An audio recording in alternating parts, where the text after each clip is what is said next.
Alright, so last week, guys, we learned about pious cliches and how they're detestable to God. And today I want to talk to you guys about probably the number one cliche that exists in the church today. And that's the issue of tithing and offering. And in review, a cliche refers to an expression that has been overused to the extent that it loses its original meaning or effect. This is a big hurdle for a pastor because whenever this topic is being brought up, there's always seems to be an attitude of here we go again. The congregation feels like they already know what it's going to say. We think that we've heard it all before and tend to tune them out after a while regarding the subject. To this day, there seems to be a lot of confusion and different opinions regarding tithing. Many believe that because we're not under the law, but under grace, that it's not required. And for those that are active members and give, there's still uncertainty as to how much to give and how often. Others have seen churches and pastors have corrupted themselves and used the offering for personal gain, and therefore they no longer go to church, much less give the tithes. So today we're going to get into these questions and answer them using God's Word. Amen. So last year we learned about the word tithe and where it came from. And the word tithe is derived from the Hebrew word masar, which means 1/10. We heard how Abram, before becoming Abraham, gave a tenth of what he possessed, including the spoils of war. If we go to Genesis 14:18, I'm going to be reading out of the NLT version. It says, "And Melchizedek, the king of Salem, and the priest of God Most High, brought Abram some bread and wine. Melchizedek blessed Abram with this blessing: Blessed be Abram by God Most High, creator of heaven and earth, and blessed be God Most High, who has defeated your enemies for you." Then Abram gave Melchizedek a tenth of all the goods he had recovered. Now notice in this last verse, verse 20, it doesn't say, "And the Lord said to give a tenth." It doesn't say Melchizedek said give. No, Abram gave without being told. It wasn't instructed or asked to do so. It wasn't a commanded act. It was strictly voluntary because Abram wanted to show his gratitude to God for delivering them from their enemies. It was an act of submission, thanking the Lord for his blessings. So notice that the first time we see tithing mentioned in the Bible, it was 400 years before the Mosaic Law. So now we fast forward 4 centuries later into the Mosaic Law, and we read Leviticus 27:30. Leviticus 27:30 says, "1/10 of the produce of the land, whether grain from the fields or fruits from the trees, belong to the Lord.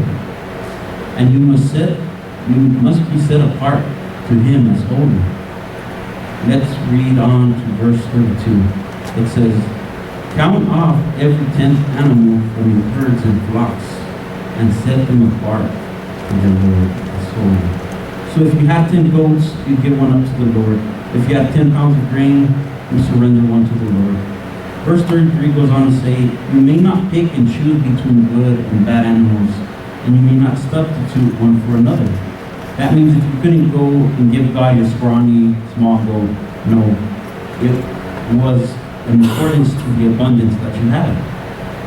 So lastly, verse 34, it says, "These are the commands that the Lord gave to Moses on Mount Sinai for the Israelites."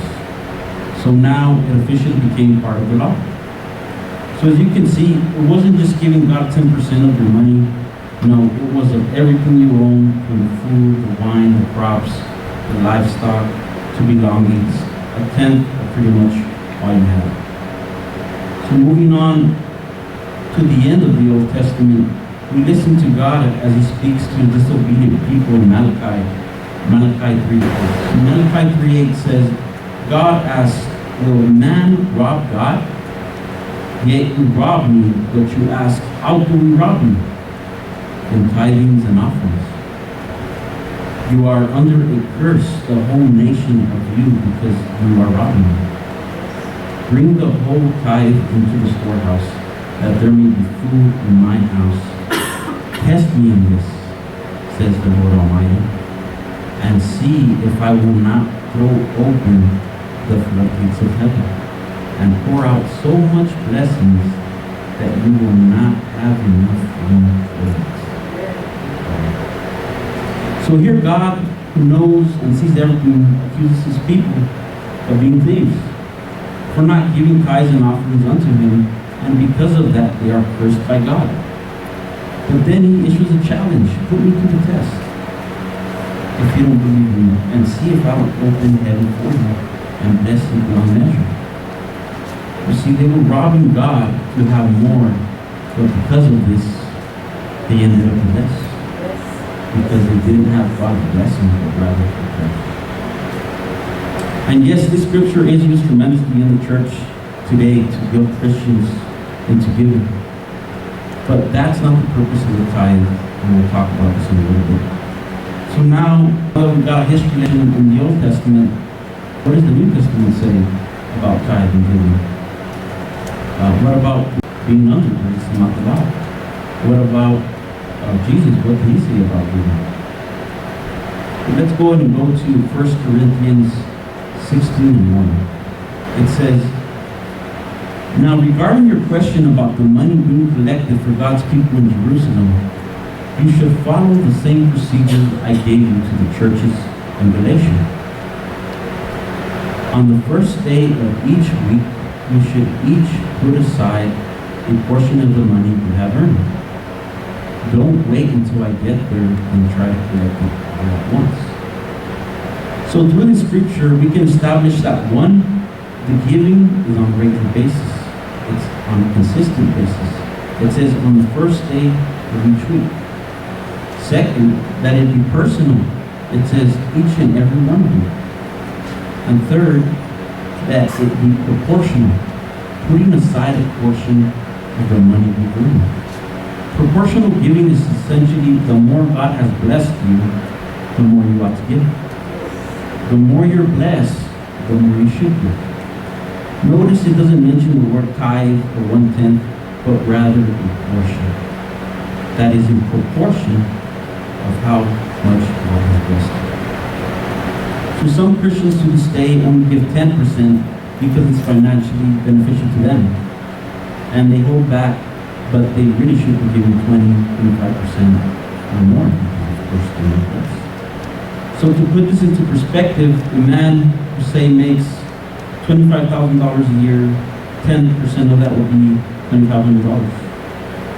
Another man who makes six figures, $250,000, 10% of that will be $25,000. If a person that makes 7 or 8 figures a year, 10% is pocket change. So it's a flat percentage and it's not proportional on what you've earned. To drive this point home, let's go to Luke 21, and Jesus is speaking here. We'll go to Luke 21, starting with verse 1.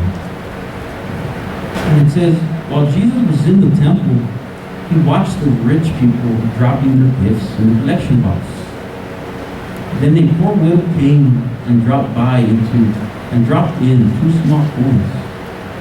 And Jesus said, I tell you the truth, this poor widow has given more than all the rest of them. For they have given a tiny part of their surplus. But she, poor as she is, has given everything she has. And this is how grace exceeds the law. What better way to thank God for his grace and mercy, dándole gracias for his unmerited favor and countless blessings, by giving back unto him the generous part of your abundance. Let's go to 2 Corinthians 9 and 6.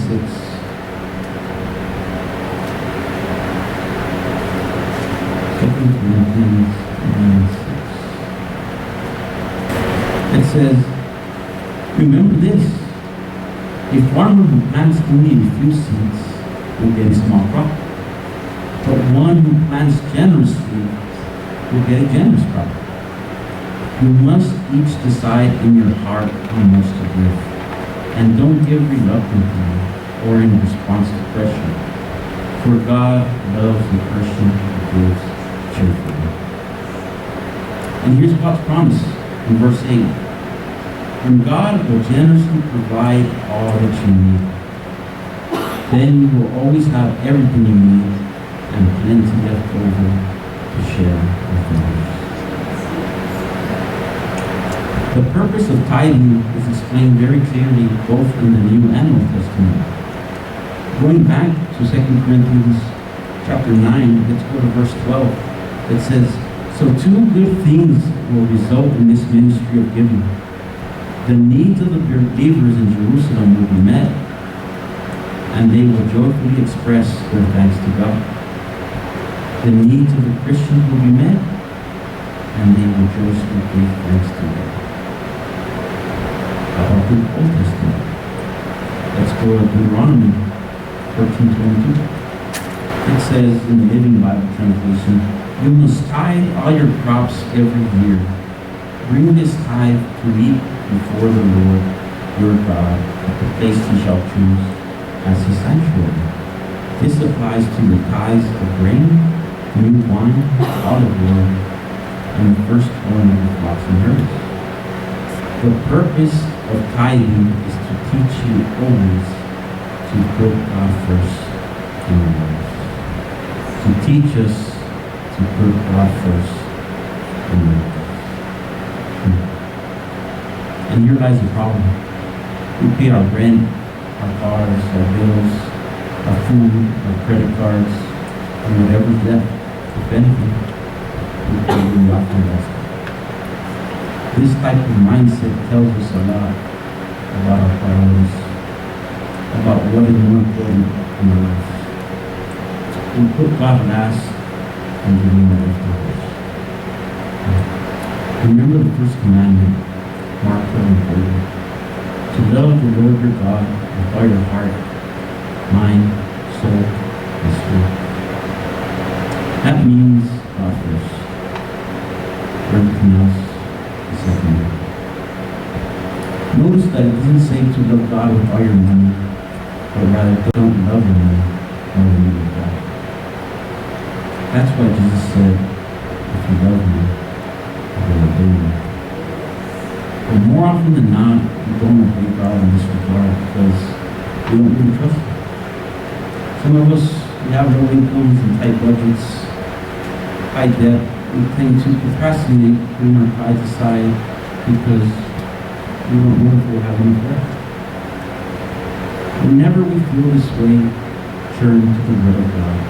Lean on God's promises and read 2 Corinthians chapter 9. It says, "Remember, His promises are yes and amen." So don't get it twisted, guys. You can't buy your way to heaven. There's some churches out there that are so sick and deceiving and conniving that they literally use the tithing almost as a monetary atonement for your sin. That's not the way God is intended to be used. There's churches everywhere making their own kind of profits and using Jesus' name for their own personal gain. Growing up in the Mormon church, I remember the importance of tithing was constantly emphasized.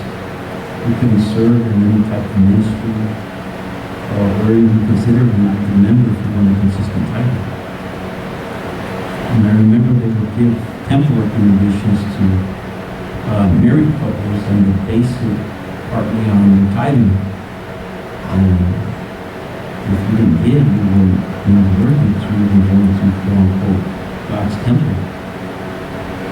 And if for some reason there was a sudden change in the tithing, or you just flat out stopped giving, you find yourself in the bishop's office, which is the equivalent to a pastor.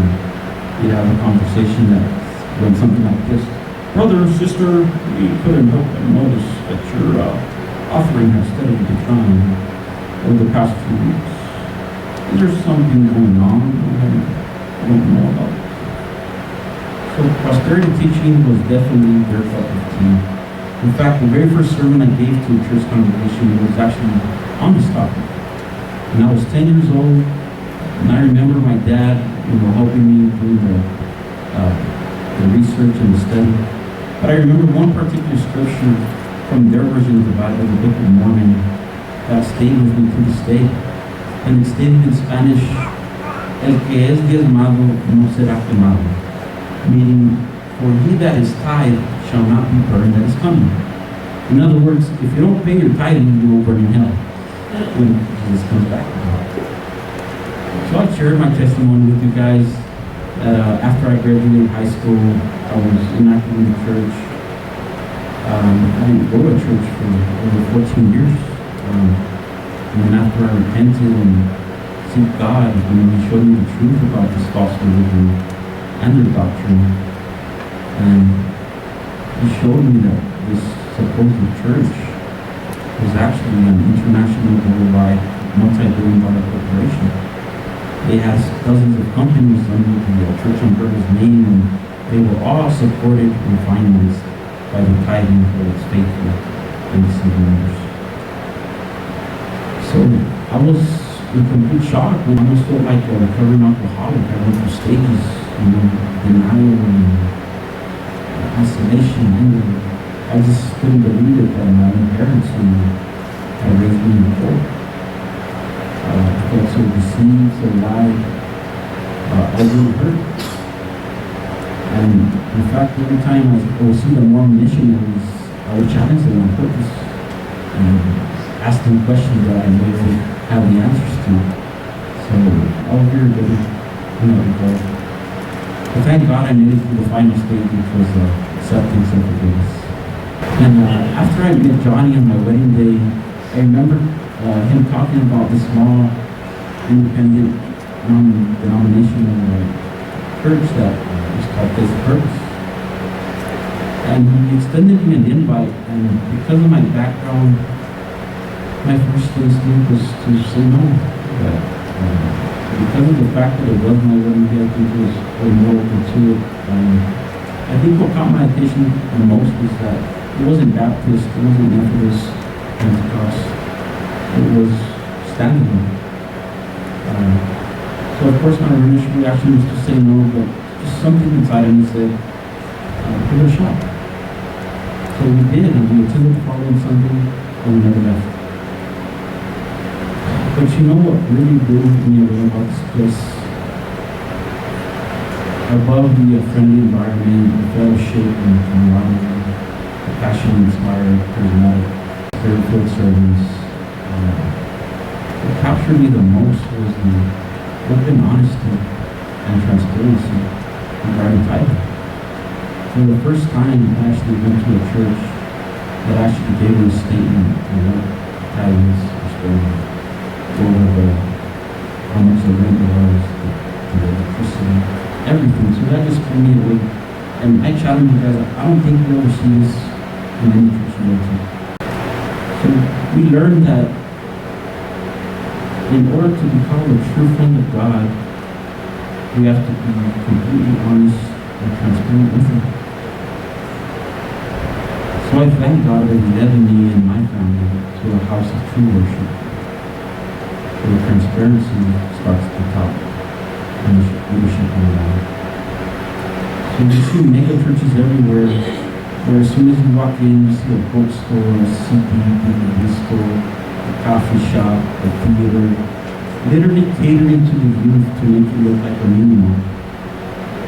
Do you know what Jesus called these type of churches? Empty thieves. Because they turn God's house into a business. Jesus said, you will recognize them by their fruits. But here at Tithe Purpose, we are the exception. So what's our excuse for not doing it?